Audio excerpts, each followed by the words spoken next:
syarat sah diterima sholat harus beragama Islam?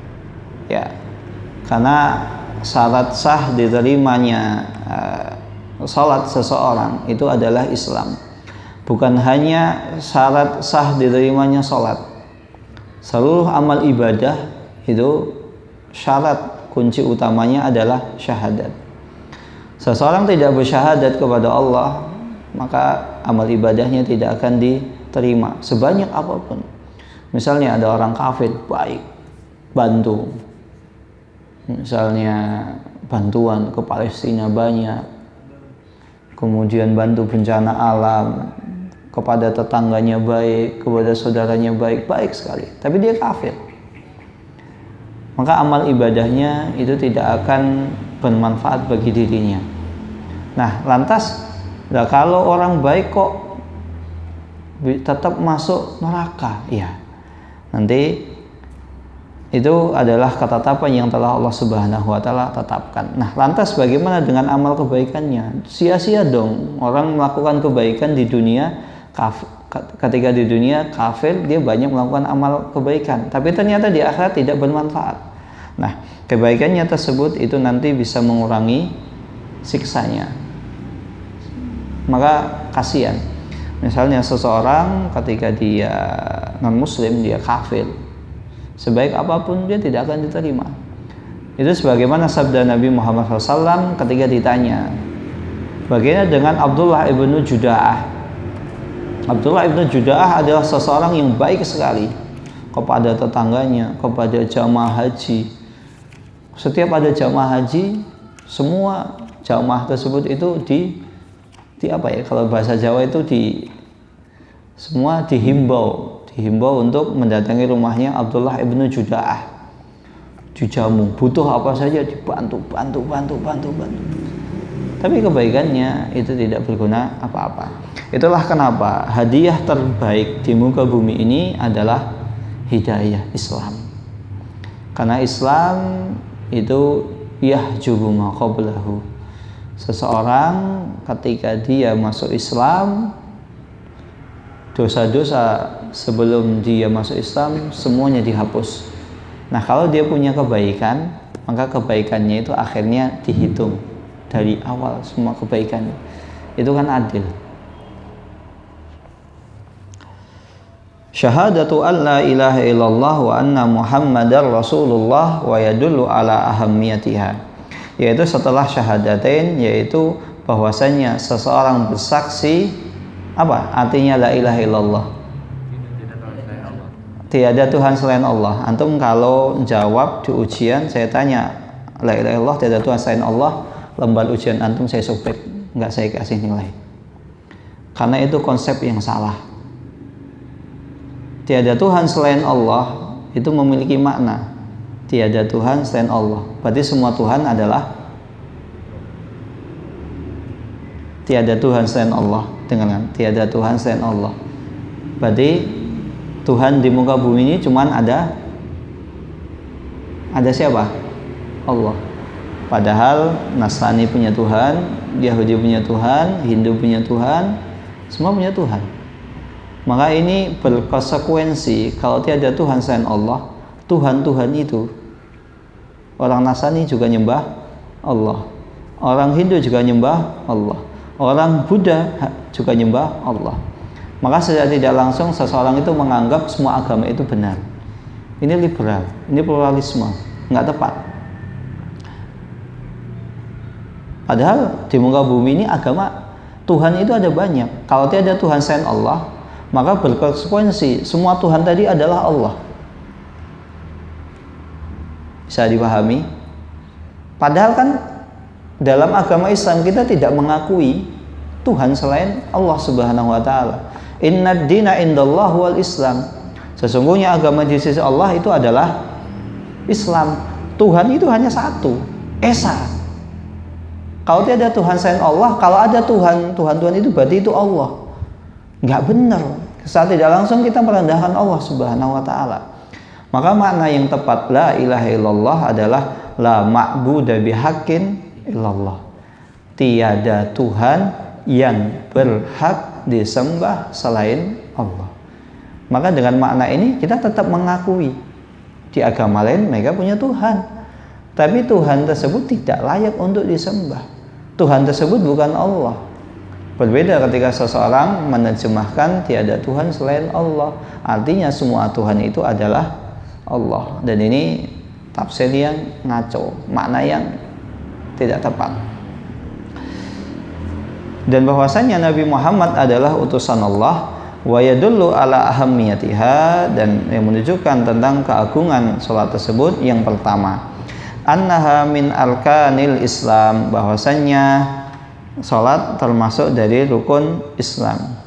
Wa hiya fi martabati tsaniyah, dan salat ini menduduki kedudukan kedua. Li'anna alladhi qablaha syahadatu alla ilaha illallah, karena kedudukan sebelumnya yang pertama adalah seseorang bersyahadat bahwasanya tiada Tuhan yang berhak disembah selain Allah, wa anna Muhammadar Rasulullah, dan bahwasanya Nabi Muhammad adalah utusan Allah. Fahiya idan ruknuhu al-aqdam ba'da syahadatain, maka oleh karena itu salat adalah rukun yang paling utama setelah syahadat. Yang kedua, annaha umududdin, bahwasannya salat adalah tiangnya agama. Hai soqal, yang mana Rasulullah SAW pernah bersabda, Ra'sul amri al-Islam, perkara pokok dalam segala urusan itu adalah Islam, karena Islam adalah sebab seseorang, amal ibadah seseorang diterima. Wa umuduhu as-salat, sedangkan tiangnya adalah salat. Sebagaimana bangunan, ketika bangunan tersebut itu tidak memiliki tiang, mungkin nggak bangunan tersebut bisa berdiri? Nggak mungkin.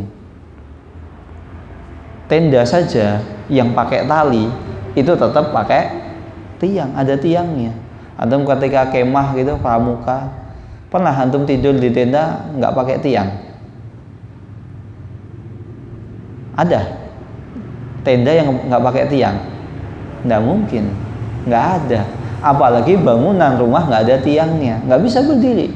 Maka seseorang yang dia tidak melaksanakan sholat, sama saja dia telah merobohkan tiang agamanya. Wadilwatu sanamihi al-jihad.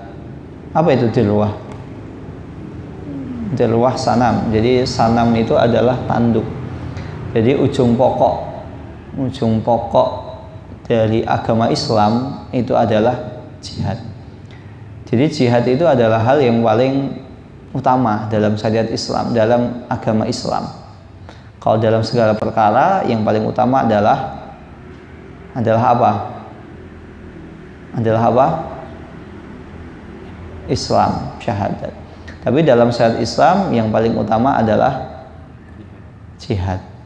Nah, karena jihad itu adalah di mata syariat Islam adalah yang paling utama, maka tidak boleh seseorang ketika berjihad itu asal-asalan, hanya bermodal semangat. Oh, ini kita jihad. Jihad yang bagaimana? Jangan hanya ingin mengejar mati syahid. Perlu kita memperhatikan mati syahid yang seperti apa yang diperbolehkan oleh syariat. Caranya bagaimana? Tidak boleh seseorang asal-asalan. Ayo jihad. Kemana? Ke Palestina. Antum langsung berangkat ke Palestina. Antum nggak jadi jihad. Kenapa? Lah kan ini umat Islam, kita harus bantu. Iya benar. Umat Islam harus kita bantu dimanapun umat Islam tersebut berada. Namun jihad itu kan ada konsekuensi, karena kan yang paling utama pasti di sana ada syarat dan ada ketentuan yang berlaku. Dan syariat Islam itu juga syariat Islam itu menganjurkan untuk menempuh jalan-jalan yang berlaku dalam hukum seseorang bermasyarakat. Contohnya, seseorang ketika hendak bepergian ke negara lain, dia harus punya apa? Paspor, visa. Ya itu kalau misalnya mau jihad di Palestina antum urus dulu paspor, visanya dan lain sebagainya, izinnya. Nah kalau misalnya semua akses sudah ditutup oleh Zionis, bagaimana caranya? Nah, ketika seperti ini, antum tetap ingin berjihad di sana, ya cari. Tadi kan namanya jihad itu adalah hal yang paling fundamental, paling pokok, paling penting dalam syariat Islam. Maka sebelum antum ingin berjihad, pastikan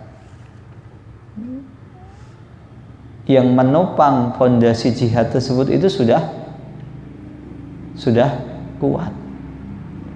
Ya bagaimana seseorang mau berjihad di jalan Allah, dia jarang sholat, apa yang mau dibantu? Dulu para sahabat itu bisa menang melawan orang kafir Quraisy, melawan bangsa Romawi yang ketika itu umat Islam hanya 3.000, lawannya berapa? 100.000. Bahkan dalam perang Yarmuk itu 1:60 orang. 1:60 orang. 1 lawan 60 orang. Kenapa umat Islam bisa menang? Karena tauhidnya, karena imannya kepada Allah Subhanahu wa taala. Secara logika nggak mungkin 1 orang dikeroyok 60 orang. Sependekar apapun orang, itu kalau 1 lawan 60 tetap kalah. Kenapa?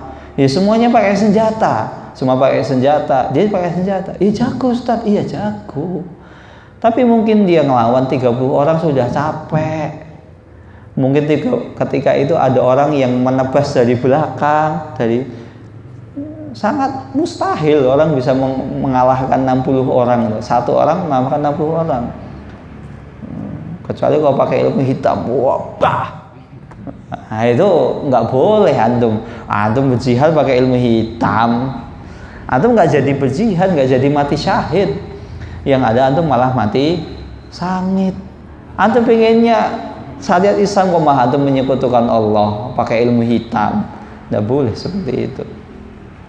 Maka seseorang itu tidak boleh berjihad itu serampangan. Karena jihad adalah pokok utama dalam syariat Islam. Pastikan pondasinya itu sudah benar. Dan pondasi agama Islam apa? Sholat. Jangan sampai antum sholat nggak benar, sholat asal-asalan. Dan sebelum seseorang sholatnya benar, wudunya harus benar. Karena apa? Sholat diterimanya sholat, wudunya dia kan bersuci kan, bersuci sudah benar atau enggak. Sehingga ini nanti yang akhirnya syariat Islam itu kan satu kesatuan, akhirnya bisa merambat. Nah kalau wudunya nggak benar, ya bagaimana sholatnya mau dikatakan benar? Nah kalau sholatnya dikatakan sholatnya nggak benar, lah gimana mau jihad? Malah yang terjadi nanti ketika jihad malah pakai ilmu hitam. Saya pernah ketemu dengan salah seorang syekh, beliau imam di Aqsa. Jadi di Palestina itu kan di sekitar Aqsa ada beberapa masjid. Saya pernah ketemu dengan beliau, hafizahullah, beliau masih hidup. Beliau pernah mengatakan, kenapa kami itu lebih membutuhkan bantuan bangsa Indonesia itu dalam berupa misalnya makanan, pakaian dan lain sebagainya, dibanding kalian itu datang ke kita. Karena apa? Problematika yang terjadi di masyarakat Palestina itu sangat kompleks sekali, sangat rumit. Kenapa kok Palestina kok tidak kunjung juga merdeka? Ya kan? Ada yang mengatakan kalau Palestina merdeka dari Zionis nanti hari kiamat, kan katanya begitu kan? Nah, kan kita tidak bisa memastikan gitu. Kalau misalnya umat Islam menang lawan Zionis Yahudi, ya dulu kan umat Islam zamannya Nabi kan menang lawan Yahudi, zaman sahabat juga menang lawan Yahudi. Tapi bukan berarti ketika Palestina kemudian nanti merdeka kemudian kiamat langsung terjadi, enggak juga. Karena itu hal yang gaib. Hal yang gaib itu nggak ada yang tahu kecuali Allah Subhanahu wa taala. Nabi Muhammad saja itu tidak tahu. Beliau mengajarkan kenapa kami lebih butuh bantuan. Karena ya orang Palestina itu rumit, kompleks masalahnya. Kenapa nggak kunjung dimenangkan oleh Allah Subhanahu wa Ta'ala? Karena sejatinya banyak di Palestina, ya banyak, bukan banyak itu orang ketika melawan Yahudi ya mereka masih percaya dengan hal-hal yang mistis. Kemudian kalau seandainya dikatakan mistis itu mereka sudah Allah selamatkan, karena banyak ulama di Palestina itu ulama banyak, sehingga ada yang mengatakan kalau orang Palestina pakai jimat nggak mungkin ya, tapi banyak kejadian. Beliau mengatakan suatu ketika banyak orang Palestina itu ketika haji dan umroh itu seringkali menulis di selembaran kertas. Kemudian ketika berkunjung ke makamnya Nabi, ke Raudhah, kemudian mengunjungi makam Nabi, itu banyak yang berdoa, ya Rasulullah unsurni, ya Muhammad, ya Rasulullah agisna minal yahud, ya wahai Rasulullah tolonglah kami dari bangsa Yahudi. Saya mau katakan doa itu adalah ibadah, maka ibadah itu hanya boleh diperuntukkan kepada Allah. Minta pertolongan kepada Nabi setelah Nabi itu sudah Allah wafatkan, tidak bisa. Maka bagaimana mungkin Allah mau memenangkan jika masih ada unsur kesyirikan? Maka dulu ketika perang Afghanistan dulu, Khattab, masih ingat antum? Antum ikut perang nggak di Afghanistan? Kan Khattab itu kan Panglima Khattab itu kan jadi panglima di mana? Chechnya. Iya kan, Chechnya kan. Dan Chechnya itu kan bergabung dengan Afghanistan. Karena daerah pegunungan. Dulu kenapa Afghanistan itu bisa Allah menangkan? Kenapa Panglima Khattab itu bisa Allah menangkan melawan tirani Rusia? Karena Panglima Khattab ketika itu membersihkan kesyirikan dari setiap pasukannya. Jimat-jimatnya buang, masih percaya tahayul, selamatkan, meminta pertolongan kepada selain Allah. Akhirnya Allah menangkan. Dan ketika Chechnya itu mulai dekat kepada kesyirikan, kepada tahayul, akhirnya apa? Sekarang Chechnya itu hanya sebagai sebuah boneka. Jadi kan presiden Chechnya itu kan bonekanya Rusia. Setelah Panglima Khattab meninggal, Panglima Khattab meninggalnya gimana? Dikhianati oleh pengikutnya. Antum nanti kalau punya anak buah hati-hati antum ya. Jangan sampai nasibnya sama. Yang kemudian yang ketiga, annaha khassatun min baini sa'iril arkanil Islam ghairu syahadati idza tarakaha al-insanu fahuwa kafirun kufran muhrijan anil millah. Kemudian yang ketiga, kedudukan salat yang ketiga, bahwasannya salat ini adalah dikhususkan di antara rukun-rukun Islam lainnya selain syahadat. Idza tarakaha, apabila seseorang itu meninggalkan salat, fahuwa kafirun kufran mukhrijan anil millah, maka seseorang yang meninggalkan salat, tidak pernah salat sama sekali, maka dia dikatakan telah murtad, dia keluar dari agama Islam. Innahu yakunu kafir'aun wa Haman wa Ubay bin Khalaf, maka kedudukannya itu sama seperti Fir'aun, Haman, sekretarisnya Fir'aun itu Haman, wa Ubay bin Khalaf, dan Ubay bin Khalaf. Walasna naqulu dzalika min babit tahwif, dan kami tidak mengatakan bahwasanya orang yang tidak melaksanakan salat itu kafir, min babit tahwif, untuk menakut-nakuti, au min babit talhib, atau untuk agar seseorang itu ya tahwif dengan talhib itu sama, menakut-nakuti. Au min babit tasywiqi ila fi'liha, atau agar seseorang itu mau melaksanakan salat. Walakinnaha naqulu dzalika nastanidu fihi ila dalil. Akan tetapi kami mengatakan seseorang yang meninggalkan salat, seseorang yang tidak pernah melaksanakan salat, kami mengatakan hal demikian itu ada dasarnya, ada landasannya. Minal kitabi wa sunnah, baik dari Al-Qur'an maupun hadis, wa aqwalis sahabat radhiyallahu taala anhum, atau perkataan sahabat ridwanullah alaihim ajmain. Dan para sahabat itu semuanya sepakat bahwasannya dulu ketika ada orang dia tidak sholat, maka dia orang munafik. Sahabat itu sepakat, pokoknya kalau ada orang nggak sholat, dia munafik. Atau lebih tegasnya begini, kalau ada orang tidak sholat di masjid bersama sahabat, bersama Rasulullah SAW, dia munafik. Maka ketika itu sahabat pokoknya kalau ada orang nggak sholat di masjid, maka munafik. Masya Allah. Ini siapa yang mengatakan? Abdullah ibnu Abbas.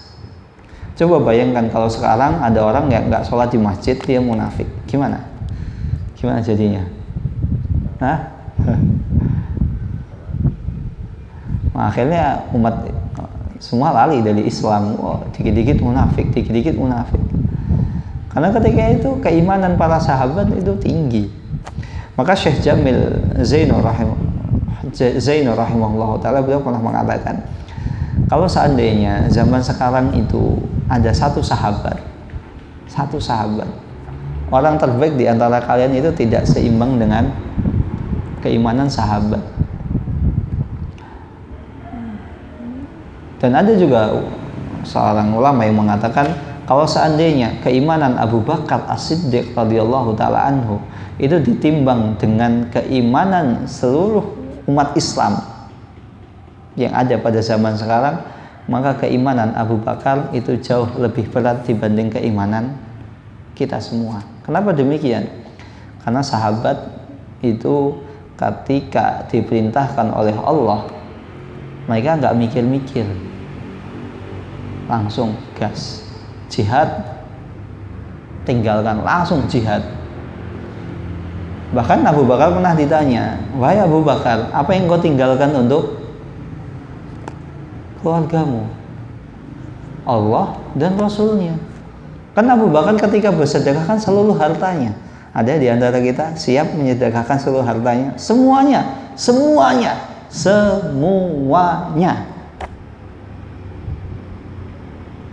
Punya aset, semua kasih. Punya ini, semua kasih. Apa yang dia miliki? Ya cuma tubuhnya sama yang ada melekat di tubuhnya. Ada yang bisa seperti itu? Kita kan mikir-mikir. Kita ini mikir-mikir loh. Sedekah 100 rupiah aja mikir-mikir. Kapan baliknya ya? Kan 100 katanya diganti 10 kali lipat, 1000. Apalagi habis dengar dai yang mindsetnya sedekah balas gitu. Ayo sedekah ganti 1000. Itu cara dakwah atau mindset dakwah yang nggak tepat. Maka secara tidak langsung mengajarkan umat Islam itu materialistis. Sehingga ketika dia bersedekah 1000 ditunggu-tunggu, kapan ya saya dapat 10.000, kan 100.000, kan minimal 10 kali lipat atau 7 kali lipat. Nah, kalau mindsetnya seperti itu bukan mindset ibadah. Sahabat itu ketika bersedekah nggak mikir kapan baliknya, itu sedekah, beribadah ibadah.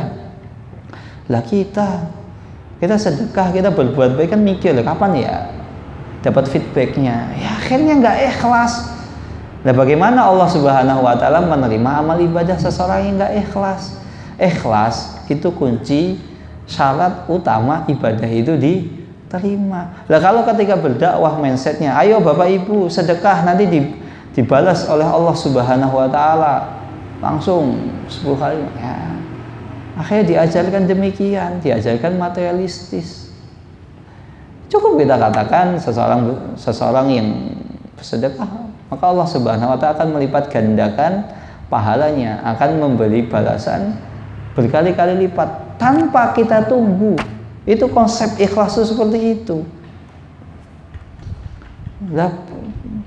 Akhirnya kan ketika beliau kena kasus kan yang kena adalah apakah beliau? Enggak, Islam. Islam itu materialistis.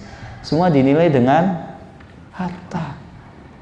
Padahal innallaha la yandulu ila suwarikum wa amwalikum. Allah itu nggak pernah lihat dari tampang kalian, apakah kalian glowing, dekil, jelek, buluk. Enggak. Wa amwalikum, begitu juga Allah Subhanahu wa ta'ala tidak melihat dari harta kalian. Kalau seandainya yang jadi patokan layak masuk surga atau tidak, kaya, glowing atau tidak, maka Bilal bin Rabah nggak akan sandalnya terdengar di surga. Maka jangan pernah antum ketika mendakwahkan itu mindsetnya adalah duniawi, materialistis. Nah, itu bukan dakwah Islam seperti itu. Amal arkan salasa al akhirah. Adapun rukun Islam yang ketiga, ita'u zakat, membayar zakat, puasa Ramadan, haji. Faqad ihtalafal ulama rahimahullah fi hukmi tarikiha. Para ulama mereka berbeda pendapat tentang hukum seseorang yang tidak melaksanakan, tidak misalnya membayar zakat, puasa Ramadan atau haji. Apakah dia kafir? Laisa jahdan liwujubiha. Dia meninggalkan ini semua bukan menolak kewajibannya. Maka ini menunjukkan bahwasanya ulama sepakat. Kalau ada orang misalnya suruh bayar zakat, silahkan bayar zakat. Enggak, saya enggak wajib kok, bayar zakat enggak wajib, maka dia dikatakan kafir. Atau dia tidak mau berpuasa, saya enggak mau puasa Ramadan kan enggak wajib, padahal dia tidak memiliki udzur. Atau dia tidak mau haji padahal dia mampu, nggak ada udzur yang menghalangi dirinya, karena dia berkeyakinan haji itu nggak wajib, maka dia kafir. Karena di sini fi hukmi tarikiha laisa jahdan liwujubiha. Dia bukan menolak dia bukan menolak kewajibannya. Maka kalau menolak kewajibannya dikatakan kafir. Walakin tahawunan biha, akan tetapi dia tidak mau melaksanakan haji, tidak mau puasa Ramadan, tidak membayar zakat, tahawun. Apa itu tahawun? Tahawun itu meremehkan, merendahkan. Udah nanti ajalah, puasa Ramadannya nanti aja. Dia tahu puasa Ramadan itu wajib. Dia tahu haji itu wajib bagi dia, tapi nanti aja dulu lah. Bentarlah, saya duit untuk haji mampu. Tapi nanti aja lah, saya belum. Dia tahu haji itu wajib, tapi saya belum keliling Eropa, saya belum keliling Amerika, nanti aja, nanti. Walakin al-qaulur rajih anna tarikaha la yukfar. Akan tetapi perkataan yang rajih bahwasanya orang yang meninggalkan ibadah misalnya zakat, puasa Ramadan, haji karena tahawun, meremehkan atau menunda-nunda, maka dia tidak dikafirkan. Maka ikhwah sekalian, antum Allah mampukan memiliki harta untuk haji, segera haji. Haji itu wajib bagi yang mampu. Man istata'a ilaihi sabila. Apa itu istita'ah? Istita'ah dia adalah memiliki biaya untuk apa? Melaksanakan haji. Begitu juga makna istita'ah adalah dia memiliki biaya untuk ditinggalkan kepada orang yang ditinggalkan di rumah. Maka ini masuk kadar istita'ah. Misalnya ketika dia haji, misalnya seorang suami ketika haji kan otomatis cuti, iya kan? Maka dia memiliki uang untuk biaya kehidupan keluarganya selama dia ibadah haji. Udah, syaratnya itu. Nggak harus sudah keliling Eropa, keliling Amerika. Nah. Antum keliling Eropa, keliling Amerika, menghabiskan berjuta-juta, bermiliar-miliar, itu antum nggak akan dapat pahala. Tapi ketika antum ke Mekah, ke Madinah, antum dapat pahala. Apalagi ditambah ibadah. Kan makanya dalam fikih itu ada pembahasan apa hukum seseorang ke Mekah tapi nggak niat haji dan umroh. Ada nggak seperti itu? Ada. Yang pertama, siapa tahu yang rumahnya di Mekah. Dia kan ke Mekah, ngapain ke Mekah? Haji, umroh? Enggak, pengen pulang ke rumah.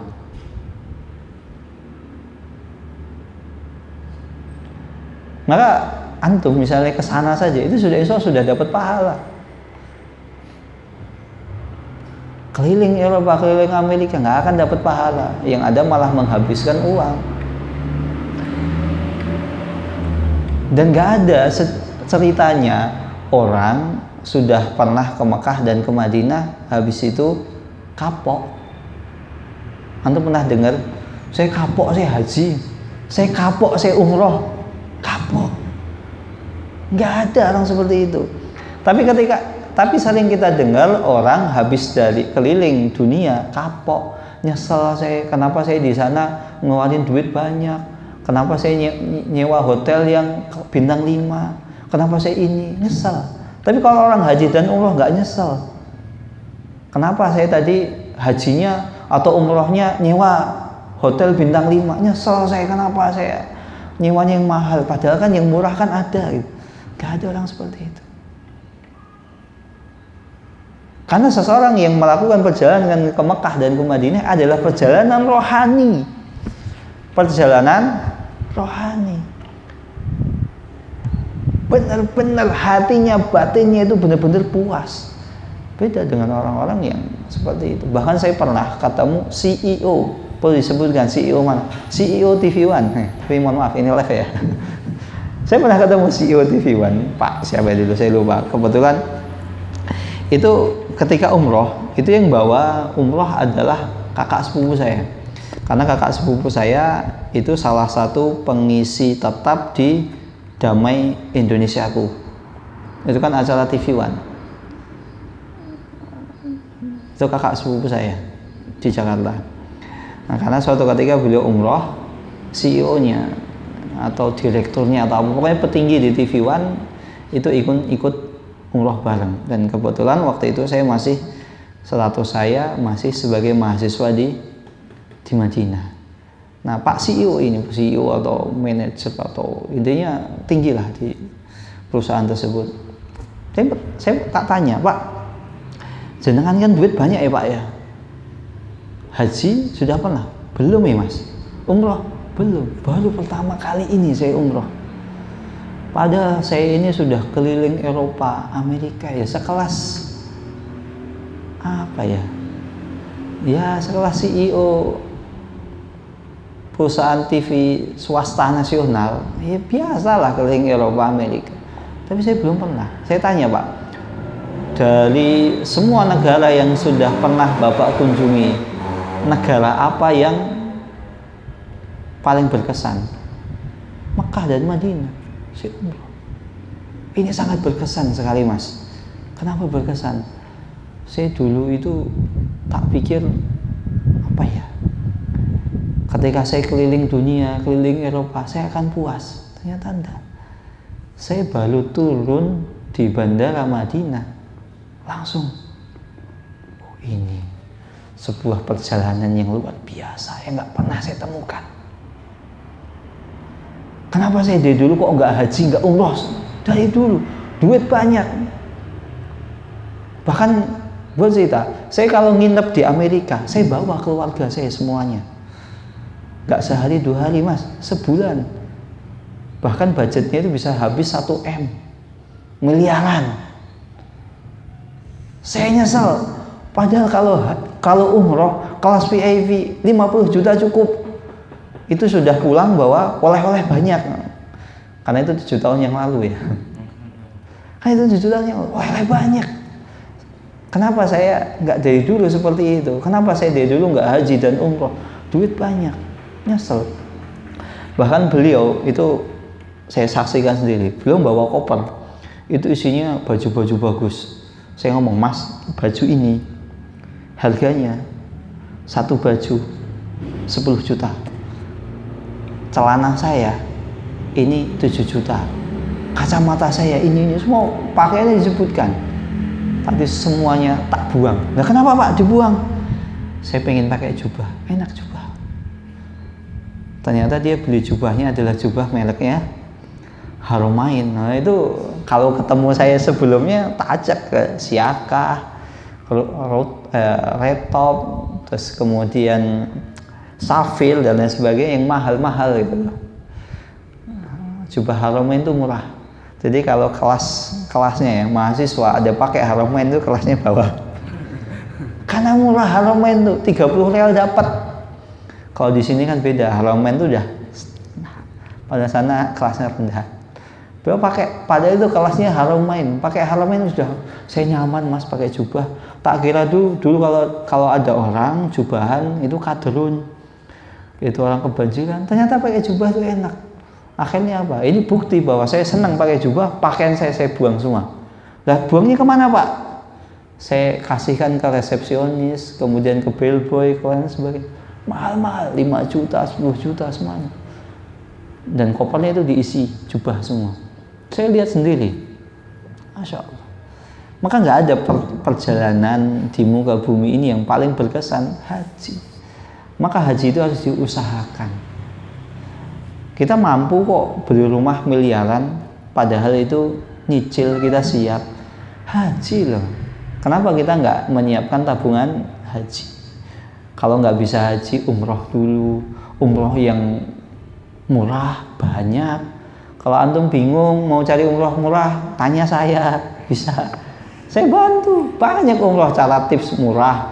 Cari misalnya pesawat yang promo, harga promo. Ada kemarin itu PP, sudah PP 5 juta. Ada. Tapi antum pintar-pintar nyari. Tapi nanti antum sampai sana ngurus sendiri, visa ngurus sendiri, Pak. Paspor ngurus sendiri. Tempat tinggal, hotel antum cari sendiri yang murah. Murah itu bisa diakali. Cari dar yang agak jauh sedikit. Kalau agak murah sedikit itu bisa 100 real sehari, bisa 10 orang. Kok 10 orang? Iya, karena di sana cuma buat naruh barang. Kalau kita ke sana tuh mau ngapain sih? Mau jajan, belanja, ibadah. Bahkan banyak ketika saya bimbing jamaah umroh, itu banyak, Pak sudah sarapan belum? Belum ya Ustaz, lupa saya. Lupa kenapa Pak? Keasikan ibadah di depan Ka'bah, keasikan ibadah di Masjid Nabawi. Sampai lupa makan, sampai lupa, semuanya lupa. Karena saking asiknya. Hotel bintang 5 udah nggak kepake. Karena apa? Itulah perjalanan rohani, perjalanan ibadah yang begitu berkesan. Wa amma salat, adapun salat, dalilnya dalam Al-Qur'an dan hadis Nabi dan apa yang diijma'kan oleh para sahabat itu sangat banyak. Tadullu ala anna tarikaha kafirun kufran mukhrijan anil millah. Ini yang membuktikan bahwasanya seseorang yang meninggalkan salat, maka dia kafir kufranan mukhrijan anil millah. Wa in kana muqirran biwujubiha, walaupun orang tersebut itu menyadari, tahu bahwasannya salat itu adalah wajib. Maka orang kalau nggak sholat, nggak mau sholat, dan dia tahu misalnya orang tersebut, kenapa bapak nggak sholat, kenapa ibu nggak sholat, saya malas, tapi tahu kan sholat tersebut itu hukum asalnya wajib, ya, maka orang tersebut itu belum bisa dikeluarkan dari agama Islam. Kecuali kalau kenapa bapak nggak sholat, saya nggak sholat, enggak, sholat nggak wajib bagi saya, tapi bapak tahu dalam agama Islam bahwasanya sholat hukumnya wajib. Iya saya tahu, tapi bagi saya nggak wajib, maka orang seperti itu kafir. Orang yang nggak pernah melaksanakan sholat berbeda dengan orang yang kadang sholat kadang nggak sholat, maka orang tersebut tidak bisa dikatakan kafir. Karena masalah kafir ini bukan masalah sepele, bukan tugas kita untuk kamu kafir, kamu ini enggak. Itu tugasnya waliul amr, bukan tugas kita. Kita ini dai, bukan qudot. Dai itu menyeru, bukan menghukumi. Wa hadza yadullu ala ahammiyatis salat wa annaha minal umuril hamah allati la yaliqu bil aqili fadlan 'anil mu'min ay yatahawwanu biha aw yufarritu fiha. Maka dalil-dalil ini menunjukkan kedudukan salat, bahwasannya salat adalah al-umurul hamah, yaitu perkara yang sangat penting yang bagi seorang yang berakal tidak layak untuk ditinggalkan. Fadlan anil mukmin, apalagi seorang mukmin yang berakal, maka sangat tidak layak untuk meninggalkan sholat. Maka ada sebuah celetukan, kalau ada orang nggak sholat, nggak mau sholat, ya sudah, katakan saja dia orang gila. Kenapa? Karena orang gila nggak wajib sholat gitu. Karena kan ini, maka bagi seseorang yang berakal, lagi ngaku beriman agama Islam, nggak sholat itu sebuah aib. Orang berakal saja nggak sholat itu sudah aib, bagi seorang mukmin. Au yufarrid, atau meremehkan sholat. Kemudian yang keempat, bahwasanya Allah Subhanahu Wa Taala mewajibkan sholat kepada Rasulullah SAW di atas langit, yaitu langit ketujuh, fi a'la makan, yaitu sebuah tempat yasilu ilaihil mahlukin, yaitu tempat paling tinggi yang mungkin untuk digapai oleh makhluk. Langit ketujuh itu adalah langit yang paling mungkin digapai untuk makhluk. Kenapa? Kok paling mungkin digapai oleh makhluk? Karena Rasulullah SAW itu pernah sampai ke langit ketujuh. Sedangkan arsy Allah itu ada di atas langit ketujuh, dan tidak ada satupun makhluk yang pernah sampai ke arsy Allah Subhanahu wa Ta'ala. Kemudian yang kelima, bahwasanya Allah Subhanahu wa Ta'ala mewajibkan salat fi afdhalil lailah, yaitu pada malam sebaik-baik malam, fi haqqir Rasulullah SAW, sebaik-baik malam bagi Rasulullah SAW, yaitu malam Isra Mi'raj. Allati urija fiha bi Rasulullah SAW, yang mana Rasulullah SAW melakukan perjalanan sampai ke langit. Hatta ala fauqas sama'i sabi'ah, sampai Rasulullah SAW sampai ke langit ketujuh. Hatta wasala ila makanin sami'a fihi sarihul aqlam, sampai Rasulullah SAW nyampe ke tempat di mana sarihul aqlam, aqlamul qada'i wal qadar allati asyarallahu ilaiha fi qawlihi. Jadi Rasulullah SAW sampai ke langit ketujuh, sampai ke tempat di mana kolam. Apa itu kolam? Kolam itu pena yang menulis catatan manusia. Yas'aluhu man fis samawati wal ard, mereka bertanya, siapakah yang ada di langit dan di bumi? Kullu yaumin huwa fi sya'an. Semua yang ada di alam semesta ini semuanya di bawah kekuasaan Allah Subhanahu wa Ta'ala. Yughni fakiran wa yufkiru ghaniyan, yang yakni mereka ini seorang yang kaya tapi sejatinya miskin, seseorang yang miskin menginginkan kekayaan. Itu makhluk. Kita ini kan kaya, ini kan cuma apa ya, gengsi-gengsian kan. Tampangnya kaya tapi sejatinya miskin. Maka dalam fikih zakat ada sebuah pertanyaan, apa hukumnya orang kaya menerima zakat? Boleh. Kan ada gharim. Apa itu gharim? Gharim itu orang yang bangkrut. Lah kan banyak sekarang orang kaya, asetnya di mana-mana, tapi utangnya lebih banyak dibanding asetnya. Maka orang seperti itu wajib untuk menerima zakat. Lah kalau nggak mau, ya sudah, nggak apa-apa, gengsi. Kan banyak orang sekarang itu orang kaya, tapi kayanya cuman kaya-kayaan, kaya, usaha di mana-mana, tapi utangnya lebih banyak. Tapi zaman sekarang kan banyak. Antum kalau saya ngomong seperti ini sama antum, mungkin mana ada Ustadz orang kaya sejatinya miskin. Tapi ketika kita berbicara dengan pengusaha, misalnya pengusaha, dia akan mengatakan, iya Ustadz, orang kaya sekarang itu cuman apa ya, cuma tampang aja kaya, tapi utangnya di mana-mana gitu loh. Itulah kenapa Allah Subhanahu wa Ta'ala pernah berfirman, innamal hayatud dunya laibun walah. Dunia ini, kehidupan dunia itu cuma laib, apa itu? Permainan, sendaguro, kamuflase, pencitraan. Ya itu kita, kehidupan kita. Kita di hadapan orang kan bisa terlihat kaya, tapi sejatinya kita ini miskin, utang ada di mana-mana. Kita di hadapan orang bisa ketawa-ketawa, padahal hatinya menangis menjerit. Itu kita. Dunia itu seperti itu. Wa yumridu sahihan, dan seorang yang sakit itu menginginkan kesehatan. Wa yusihu maridan, seseorang yang sehat terkadang pengen sakit. Kenapa? Pusing dikejar-kejar utang, sakit. Saya mau nagih utang, di mana? Oh, lagi sakit, kan selesai. Wa yumitu hayyan, dan orang yang sudah meninggal itu menginginkan untuk dihidupkan kembali agar dia bisa beramal. Wa yuhyi maitan, dan orang yang hidup kelak nanti akan dimatikan. Itu kehidupan kita kan begitu. Ila ghairi dzalika min syu'unihi alladzi la yuhsiha illallah azza wa jalla. Dan berbagai macam kehidupan yang di muka bumi ini yang tidak mengetahuinya kecuali Allah Subhanahu wa taala. Maka sesuatu yang diwajibkan oleh Allah Subhanahu wa taala pada malam terbaik, di mana ada seorang manusia bisa sampai langit ketujuh, dan itu satu-satunya manusia yang bisa sampai langit ketujuh. Artinya kedudukan sholat di mata syariat itu bukan sembarangan. Kemudian yang keenam, bahwasanya Allah Subhanahu wa taala mewajibkan salat kepada Rasulullah SAW biduni wasitatin bainahuma, tanpa ada wasitah, tanpa ada perantara. Al-Qur'an itu kan diwahyukan kepada Nabi melalui perantara. Siapa itu?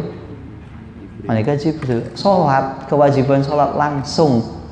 Zakat ada wasitah melalui wahyu dari Allah ke malaikat Jibril, disampaikan kepada Nabi Muhammad. Salat tidak seperti itu, salat langsung, sudah di tempat yang mulia, malam yang mulia, langsung fi wasitah, biduni wasitah.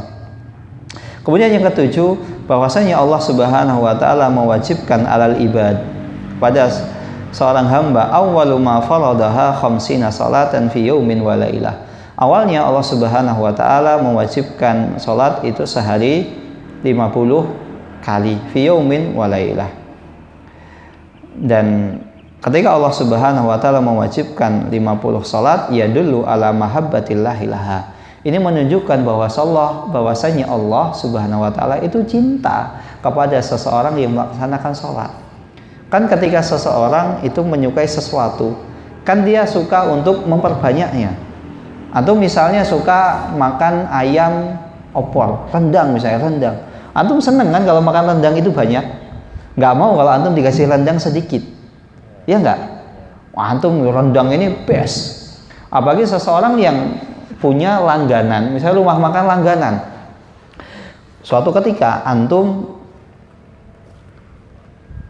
pesen kepada misalnya nyuruh teman, tolong nanti ketika antum keluar dari pondok, nanti tolong beliin tunjang di warung nasi padang ini.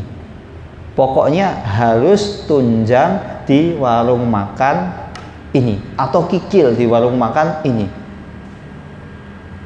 Pokoknya harus. Suatu ketika ternyata teman antum mampir ke rumah makan yang sudah antum tentukan, ternyata kikilnya habis. Nah, karena daripada nanti misalnya teman saya sudah titip, kok ternyata kikilnya nggak ada, ya sudah, tak beliin kikil di rumah makan lainnya lebih banyak. Kira-kira teman antum terima nggak? Enggak, maunya ini. Namanya orang kalau udah seneng sesuatu kan ya harus ini gitu. Bu antum mau beliin misalnya kikil yang menurut antum lebih enak dibanding tadi, banyak, gratis, kalau nggak usah bayar, semuanya tak beliin gratis, mau nggak antum? Tetap nggak mau, karena itulah cinta. Begitu juga Allah Subhanahu wa taala. Allah Subhanahu wa taala itu cinta, bahwasanya hambanya itu banyak melakukan sholat. Maka Allah perintahkan untuk sholat 50 kali dalam sehari semalam. Karena Allah Subhanahu wa taala itu cinta agar hambanya itu tastaghriqu insan mu'dhama waqtihi fiha, agar manusia itu kebanyakan waktunya dihabiskan dalam keadaan salat. Karena salat itu silah, yaitu hubungan antara Allah dan hambanya. Mana lagi hubungan yang seseorang itu bisa langsung curhat kepada Sang Pencipta? Di mana? Salat. Apalagi sepertiga malam terakhir, yajidu fihal mu'min, seorang mukmin akan mendapati dirinya rahatun nafas, hatinya tenang, batu maknina, nyaman. Walihada kana qurratu aini Rasulullah sallam, oleh karena itu istirahatnya Rasulullah atau hiburannya Rasulullah SAW itu adalah sholat.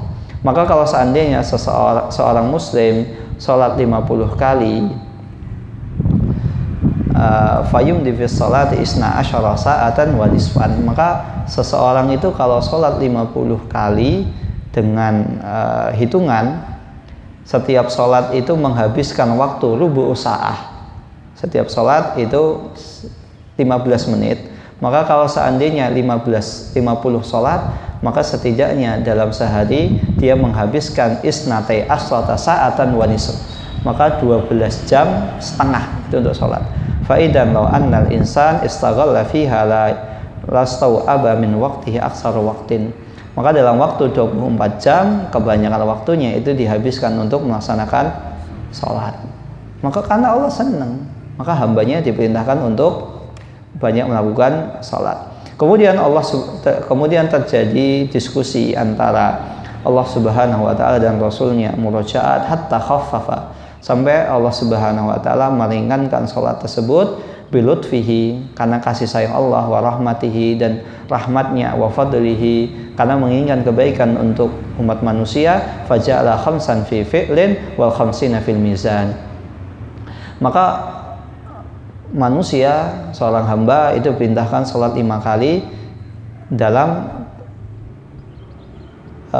faktanya dia melakukan sholat itu 5 kali, wa khamsina fil mizan, namun di dalam mizan, dalam timbangan Allah Subhanahu wa taala, dia melaksanakan sholat 50 kali.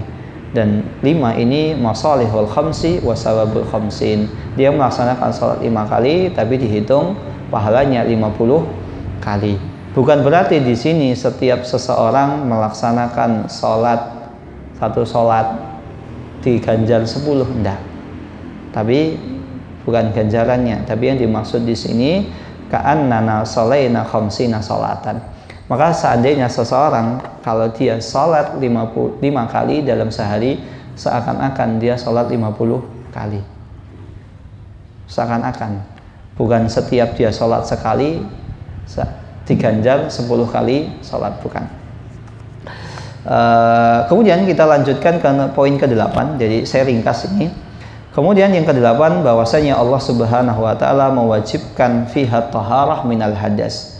Seseorang ketika hendak melaksanakan sholat, Allah Subhanahu wa taala mewajibkan seseorang itu suci dari hadas asghar dan hadas akbar, dari hadas besar dan hadas kecil, wan najasah fil badani wa thawb, dan begitu juga suci dari najis baik di badan maupun pakaian serta tempatnya. Jadi seseorang ketika sholat harus badannya suci dari najis, pakaiannya suci dari najis, dan tempat yang digunakan untuk sholat harus suci dari najis. Liyakunal musalli ala akmali halin fit taharati zahiruhu wa batinuhu, agar seorang yang melaksanakan sholat itu dalam sebaik-baik kondisi, dalam kondisi kesuciannya, suci dohirnya dan suci batinnya. Maka seseorang mau sholat harus menyucikan dohirnya, wudu, dohirnya, anggota badannya disucikan. Karena apa? Karena ketika seseorang sholat dia mensucikan batinnya. Maka Allah Subhanahu wa taala itu menginginkan setiap orang itu mensucikan dohir dan batinnya. Bukan hanya dohirnya saja, tapi juga batinnya. Yang ke-9, qasatun nusus al-walidah bi sya'niha fi kitabillahi ta'ala wa sunnati Rasulullah sallallahu.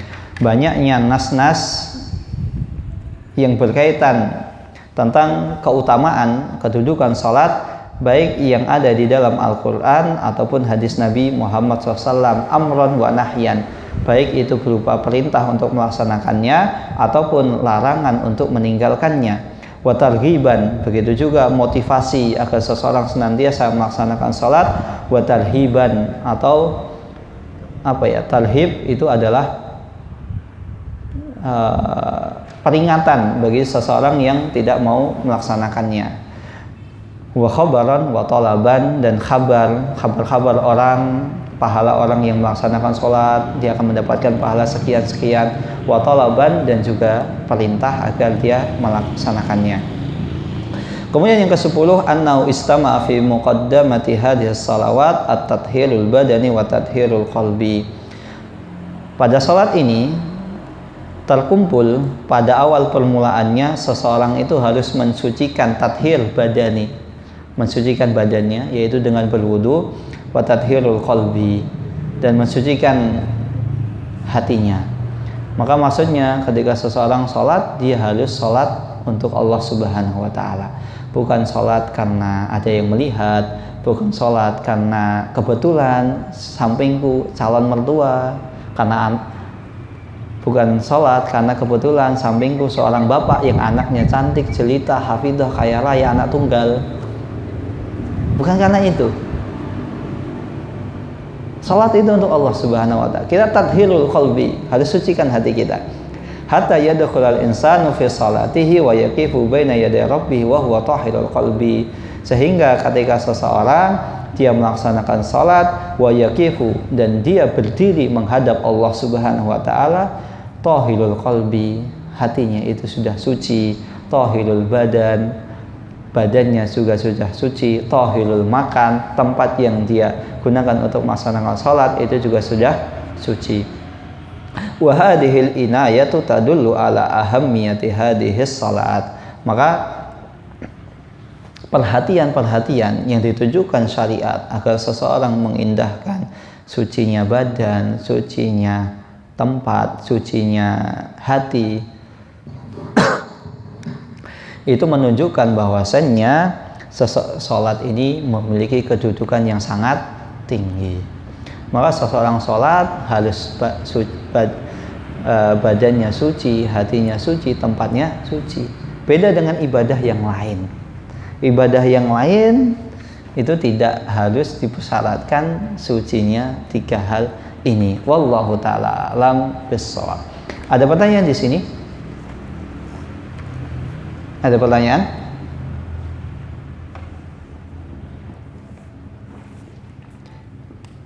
Kalau tidak ada pertanyaan, kita tutup dengan doa kafatul majelis. Subhanakallahumma wa bihamdika asyhadu an la ilaha illa anta astaghfiruka wa atubu ilaik. Assalamualaikum warahmatullahi